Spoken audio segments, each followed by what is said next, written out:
With all the changes to gearing coming to the War Within, it's incredibly easy to become overwhelmed. And a simple brain like mine needs simple guide. From delves to dungeons to raids to outdoor activities, in this video I'm going to walk you through everything you need to know about gearing in the War Within. And to keep things organized, as you can see with the timestamps below, I split everything into gearing sources, dungeons, delves, etc. Because this, I feel, is the simplest way to present all the information we have to go through. So without further ado,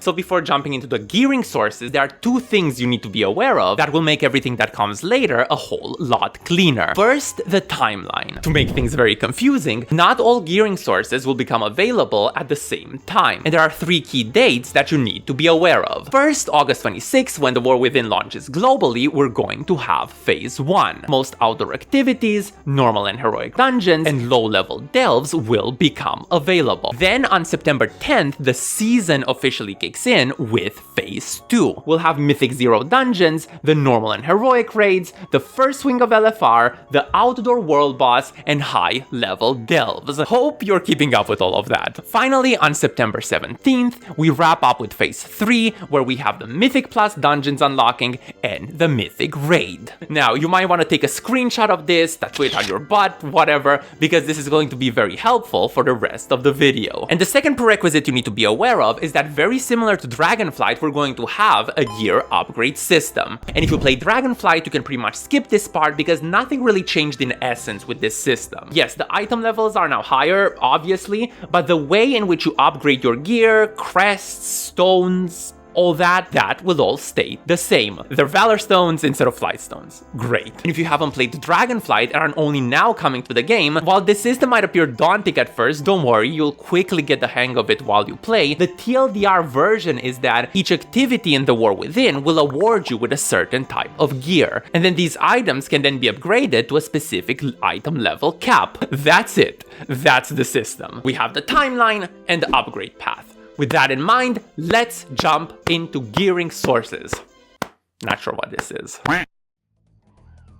A whole new world. We're going to start with world content because this is actually the area where most changes took place. Starting with the familiar, the basic quests that you're going to receive in your War Within adventures are going to award you with item level 556 Explorer gear, which you can then upgrade to a maximum of 580. Doesn't get any more basic than this. This is kind of the floor you start at. One level up, we're going to have the world quests, as well as the various rares that spawn throughout Castlegar. These reward eye-level 571 Adventurer gear, which can be upgraded to eye-level 593. And finally, in terms of the basics, starting with September 10th, so this is the second phase of the War Within rollout, the new world boss will become accessible, which has a chance of dropping Champion 597 gear, upgradable all the way to a whooping 619. So these are the basics, nothing new here, but brace yourselves because now we're about to dive into the juicy bits. Starting with Renown, and this really is the first major tip of this video. For the first few weeks, focus on Renown. As in Dragonflight, there are going to be 4 factions for you to build your Renown with: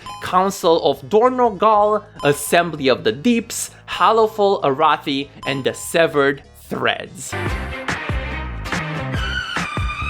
And these renowned pieces of gear are fantastic to work towards in the first few weeks of the War Within, particularly given the warband system, which, remember, makes all of these things account wide. And finally, when it comes to outdoor activities, we have the so-called outdoor world events, which I realize might give some of you PTSD if you've been playing Dragonflight, because those were not in short supply. And these are pretty much the same thing. You're going to have these various outdoor world activities like the Theater Troop event in the Isle of Dawn, the Spreading the Light event in Hallowful, whatever, you know how they work. Stuff pops up on a map, you go there, you fill a bar. Regardless, for gearing purposes, you want to do at least 2 of these events each week, so 2 of them each week, because the first 2 events you complete are going to award you with an eye level 584 veteran gear. But wait, there's more. These outdoor world events also reward you with coffer key fragments, which you can combine into a coffer key. Now, why would you care about coffer keys, I hear you ask? Well, it's finally time to talk about the new big boy in town. It's time to talk about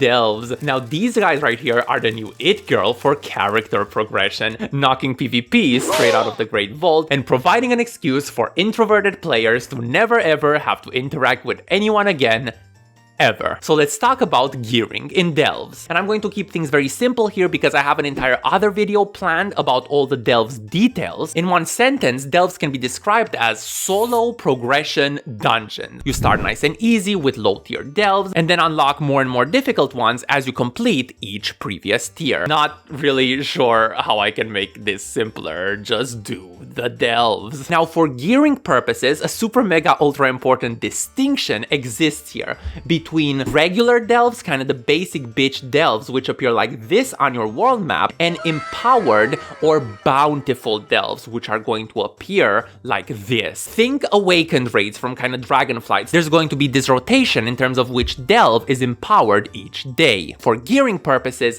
you should always prioritize bountiful Delves over regular ones, regardless of the level that you're currently completing them at. And that's because these bountiful Delves have an extra chest at the end that will contain a piece of champion eye level 603 gear once the season starts. So this is starting the phase 2 of the season. So wait, what's the catch?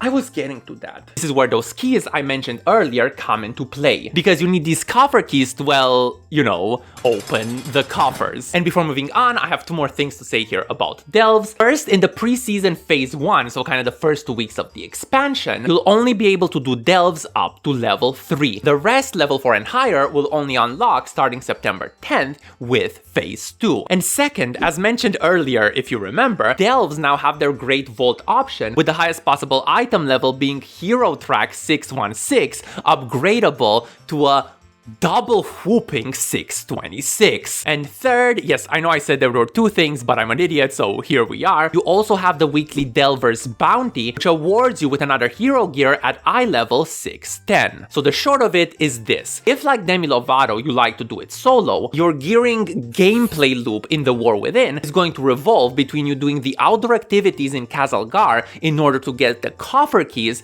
and then using these coffer keys in the Bountiful Delves in order to get gear. As the weeks go on and on, you will be able to get item level 626 gear from the Great Vault and from the thing I said earlier that I already forgot about, the Delver's Bounty. And with all that out of the way, it's time to talk about interacting with other people.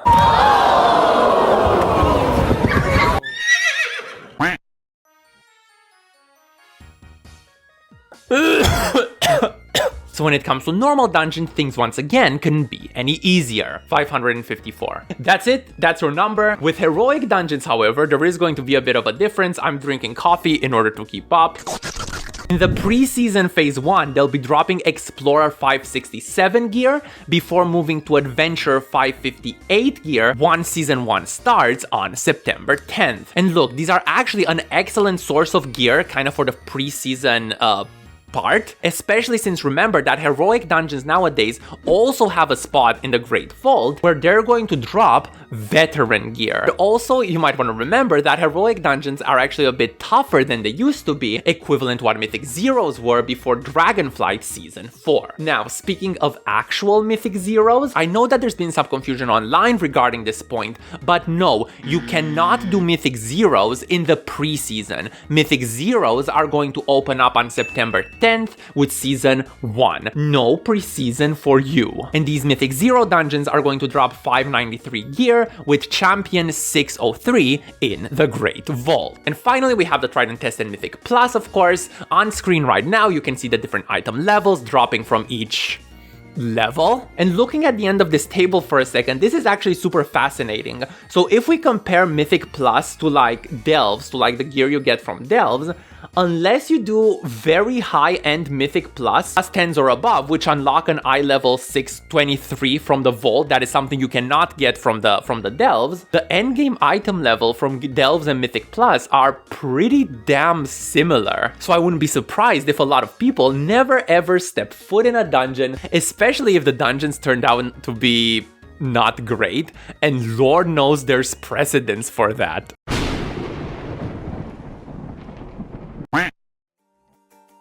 Hold Taro, I have a feeling we're not in Kansas anymore.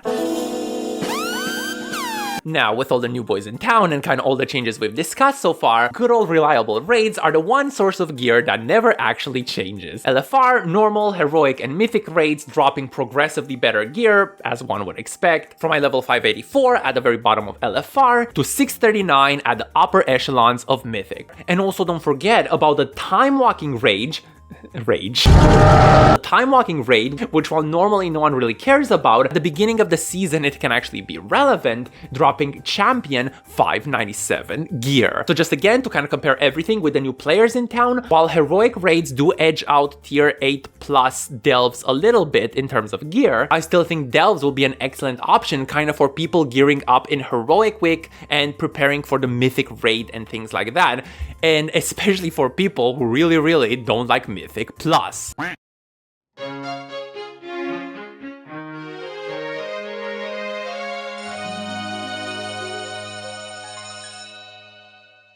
don't know if you guys noticed this, but look what happened. He's a cripple. I love him all the same though.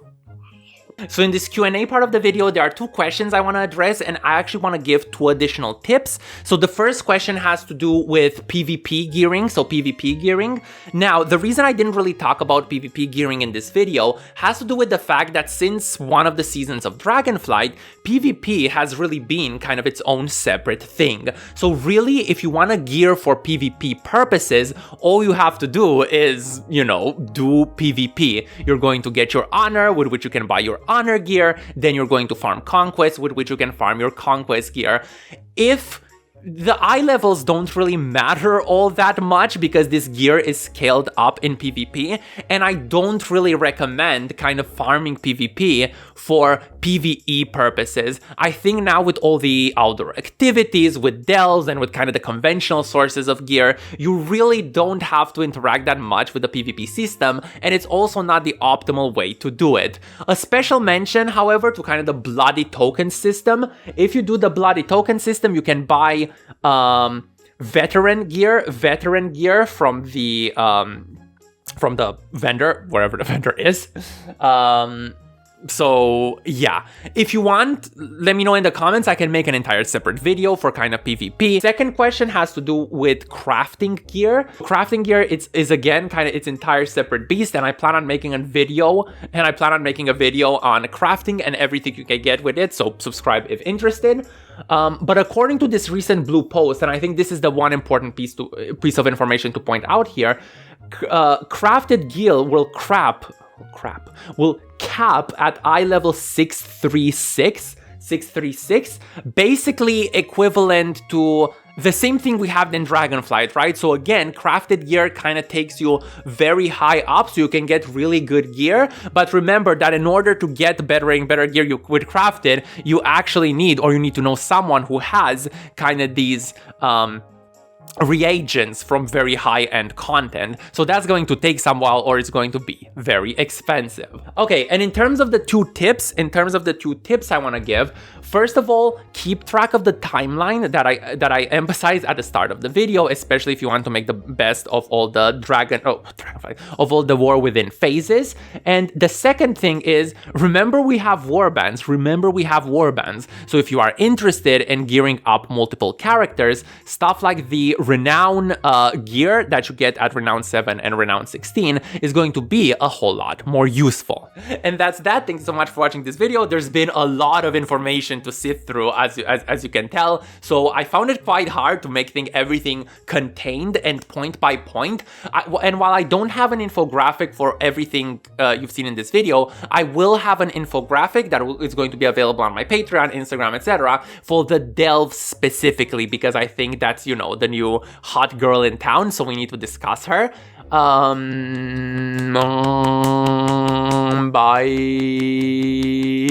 I'm out of here.